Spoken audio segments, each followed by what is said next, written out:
Greetings, family. So I'm finally up. I put a little conditioner in my hair. I'm ready for this hot weather.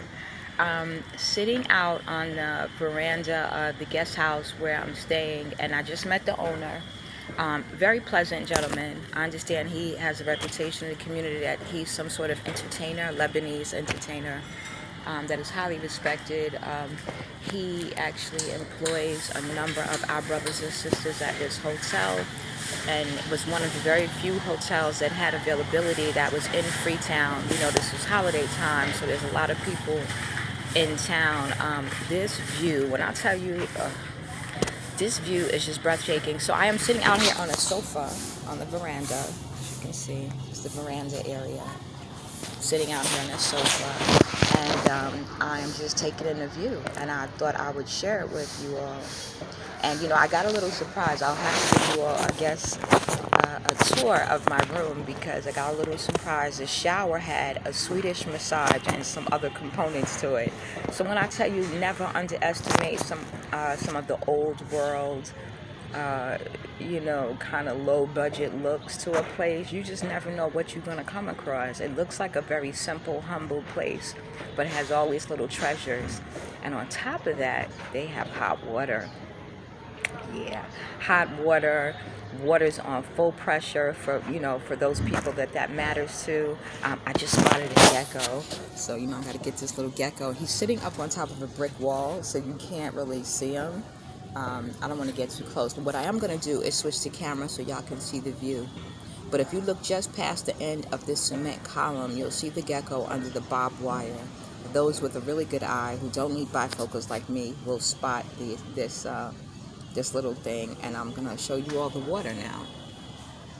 See if I can switch my camera over. I may have to turn it because I'm not sure if I'll be able to do this without cutting you guys off, so I'm just going to turn the camera.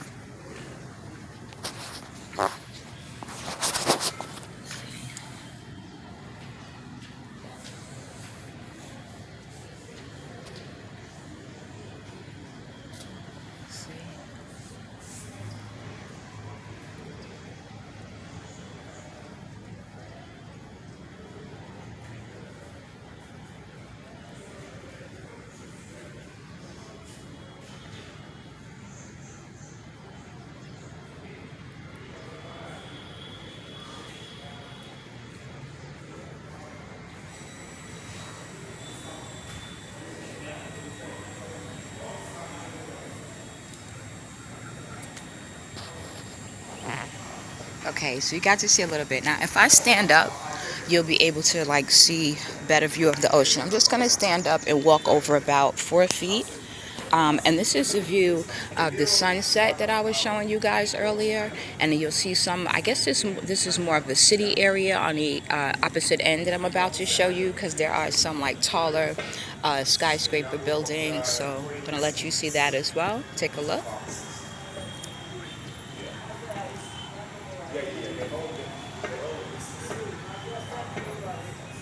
You can see some of the boats out on the ocean there. And it's just a fun fact, and I don't know if it's fun, but it's definitely a fact, a historical fact that gets overlooked, is that there were, our ancestors were taken from Sierra Leone as well. As many of you may know, this is the famous spot that the Amistad movie was kind of based on. The brothers and sisters, as well as the ancestors that were taken from here, this was their country. This is where they were from.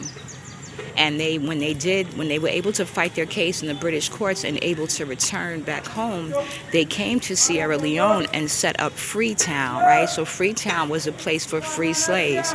I can't wait to show you all the giant tree that sits in the center of the city, representing the space that the slaves were able, the freed Africans, right? I hate that term, slaves, were able to return to. But in the meantime, you can take in this view of the water, and I'll save the history for that day.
All right, fam. Since I'm probably gonna stay out here um, most of the day, no, not most of the day, but for the rest of the morning, Amon's still sleeping, so I'm letting him rest until I get ready to run him around. Uh, I'm gonna stay out here a little while longer and just kind of take in the view. Just wanted to share it. Hope everyone is well. Um, I'll have more to report this evening after we go out and kind of do some stuff.